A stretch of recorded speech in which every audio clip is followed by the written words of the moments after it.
You know what's weird? You pick up your phone, unlock it, stare at the screen for a few seconds, and then put it back down. You didn't get a notification, nobody texted you, you weren't looking for anything specific, you just checked. And 5 minutes later, you do it again.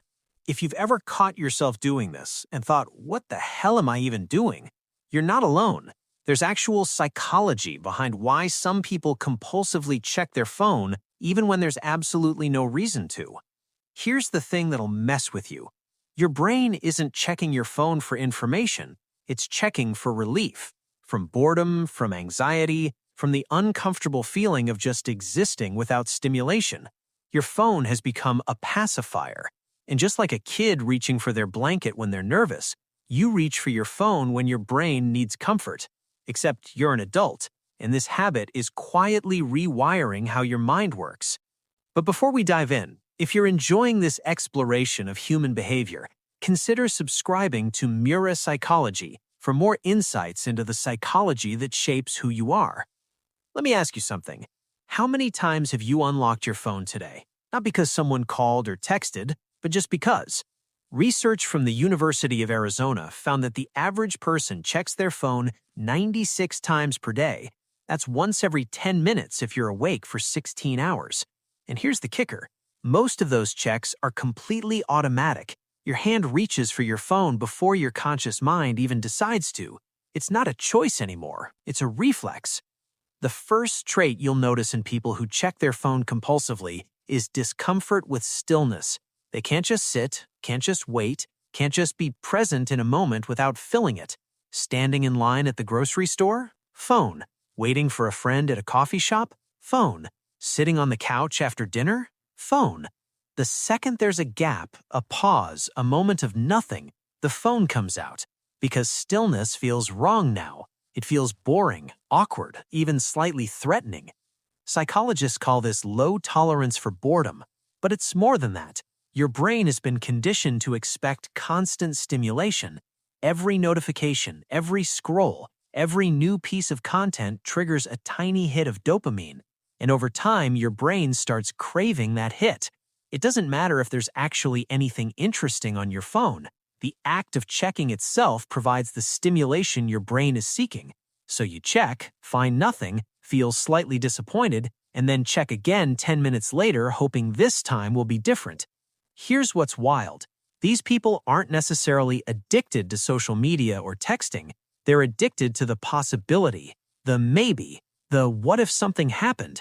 Your brain is stuck in a loop of anticipation that never gets resolved because there's always another notification that could arrive, another update that could appear. It's like playing a slot machine where the payout is validation, connection, or just something to break the monotony of existence. The second trait is what researchers call social anxiety and FOMO, fear of missing out. People check their phone compulsively because they're terrified they're going to miss something important. A message from someone they care about, an invitation to an event, a piece of news everyone else already knows.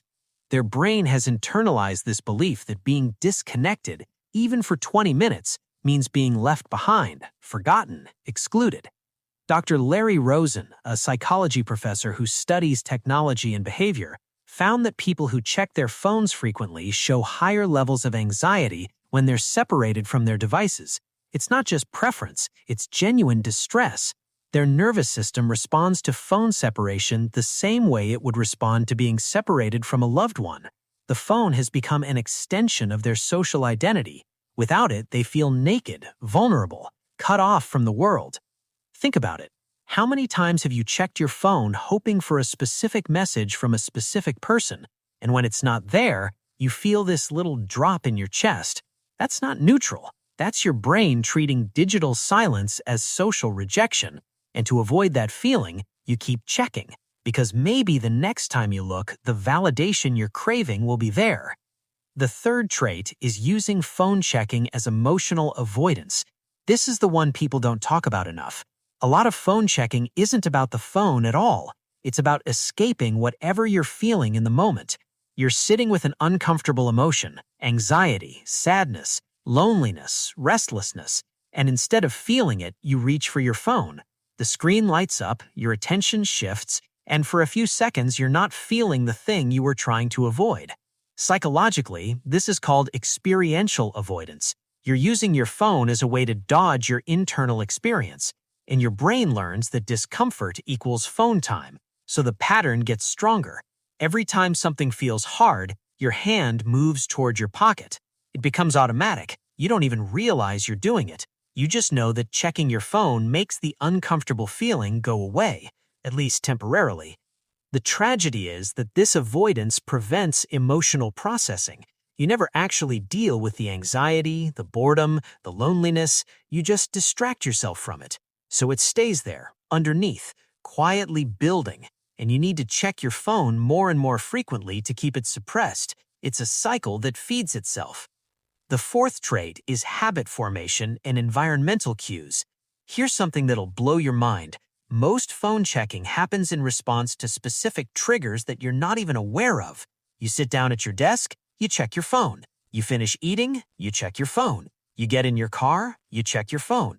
These aren't conscious decisions. They're habits triggered by environmental cues.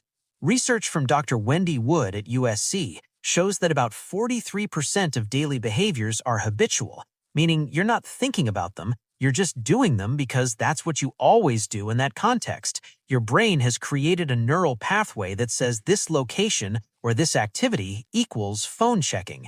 And once that pathway is established, breaking it requires conscious effort because your brain is operating on autopilot. Think about the last time you checked your phone. What were you doing right before? Where were you? Chances are, if you track it, you'll find patterns, certain places, certain times, certain activities that always trigger the behavior. The problem is most people never notice the pattern. They just feel like they're checking their phone constantly for no reason. But there is a reason. It's just buried in habit loops they're not aware of. The fifth trait is dopamine-seeking and reward unpredictability. Your brain is wired to seek rewards, and your phone is essentially a dopamine slot machine. Sometimes when you check, there's something good waiting, a like, a message, an interesting video. Sometimes there's nothing, but because the reward is unpredictable, your brain gets hooked even harder. Psychologists call this a variable ratio reinforcement schedule, and it's the most addictive pattern there is. B.F. Skinner discovered this decades ago with pigeons. If you give a reward every single time, the behavior is strong but predictable. If you give a reward randomly, the behavior becomes compulsive, because the brain never knows when the next reward is coming, so it keeps trying. That's why slot machines are so addictive, and that's why you keep checking your phone even when usually there's nothing there, because sometimes there is, and that sometimes is enough to keep you hooked. Understanding these traits reveals something important. Compulsive phone checking isn't about weakness or a lack of self-control. It's about your brain responding exactly how brains respond to intermittent rewards, environmental triggers, and emotional discomfort. You're not broken. You're just human in a world that's designed to exploit how humans work. Research on smartphone addiction shows that the constant checking behavior is changing brain structure. Studies using fMRI scans found that heavy smartphone users show reduced gray matter in areas associated with emotional regulation and decision-making. This isn't permanent damage, but it does mean your brain is adapting to the environment you're creating for it. And right now, you're creating an environment where constant distraction is normal and sustained attention is rare. Historically, humans never had to deal with this level of accessible stimulation. If you were bored 100 years ago, you just sat with it. You looked out the window, you thought, you daydreamed. And that boredom, that stillness, that's actually where creativity happens, where self-reflection happens, where your brain gets to rest and process. But we've eliminated boredom from modern life, and in doing so, we've eliminated the space our brains need to actually think. So what do you do if you're someone who checks their phone compulsively? First, track it, use an app, or just keep a tally. Become aware of how often you're actually doing it. Most people are shocked when they realize the true number. Second, identify your triggers. When do you reach for your phone? What are you trying to avoid? That awareness breaks the automaticity. Third, create friction. Put your phone in another room. Turn off notifications. Make checking harder so it has to be intentional instead of automatic. And here's the thing nobody wants to hear. You need to relearn how to be bored. You need to sit with discomfort without reaching for a distraction. That's not easy. Your brain will fight you. It'll create urges and justify why you need to check just this once. But every time you resist, you're weakening the habit loop. You're teaching your brain that stillness is safe, that boredom won't kill you, that you can exist without constant input. The next time you reach for your phone, pause, just for 5 seconds. Ask yourself, why am I doing this? What am I looking for? What am I avoiding? Most of the time, you'll realize you don't actually need to check. You're just following a script your brain wrote years ago. And once you see the script, you can choose not to follow it. If this hit home for you, take a moment to reflect. How many times did you check your phone while reading this? And what would it feel like to go an hour without looking?